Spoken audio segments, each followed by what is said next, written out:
Sa ndikon moti dhe koha e keq apo e mirë në zhvillimin e ecjeve të cilat ju i bëni si shoqat?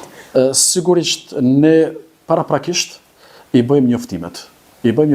Dhe jemi në përcjellje të vazhdueshme të motit. Dhe i porosisim në mënyrë të detalizuar për kushtet klimatike. Se, për shembull, duhet ja përshtatim veshjen edhe se si të realizohet sa më mirë një ecje në një, mendoj, sipas motit që do të jetë. Nëse është me diell, rekomandojmë që të jetë veshje sa më e lehtë, nëse është kohë me fortunë ose me diçka, mendoj që është kohë pak jo i qëndrueshëm, atë rekomandojmë veshje adekuate për atë lloj të motit. Vlen të theksoj se në fillim të janarit ne patëm një ecje në majën e Oshllakut që është në Prevall dhe ku fatkeqësisht ne nuk mund të ngjitëm në majë për shkak të motit. Kishte shumë erë dhe ishte shumë ftohtë nga i gjithë grupi që ishte diku mbi 30 apo një numër më i madh, vetëm 5 apo 6 veta arritën që të ngjiten aty dihet për shkak të motit. Moti, siç theksova më herët, është një sfidë më vete, por ne jemi në përcjellje të vazhdueshme të motit. Në raste kur moti është edhe i keq ose nuk është sa kudo i përshtatshëm për një ecje që e kemi planifikuar në kalendarin ton, atëherë ne edhe e anulojmë. Ne organizojmë aktivitete gati çdo javë, por siç thash, mund të jetë për shkak të motit edhe mund të anulojmë. A ndodh që shpesh të dështojnë këto aktivitete? Jo, rrallë herë.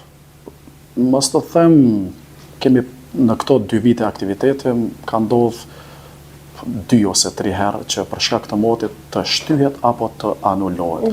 Por ne nëse e anulojmë një ecje për shkak të motit, e zëvendësojmë me një ditë tjetër ose me një weekend tjetër. Zakonisht hiking dhe ecjet realizohen në përgjithësi jo vetëm ne si shoqat, por të gjitha realizohen gati të dielave. Të dielave për shkak se kemi edhe njerëz që punojnë profesione të ndryshme dhe janë të zënë me punë në ditëve të shtuna, edhe për këtë arsye kemi paraparë që aktivitetet tona të realizojmë të dielave. Si organizohen këto aktivitete në përgjithësi? Cila është mënyra e organizimit të aktiviteteve?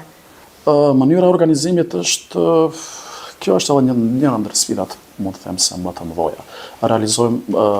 Realizojmë aktivitete që janë brenda territorit të Likovës dhe Kumanovës, po ashtu edhe jashtë.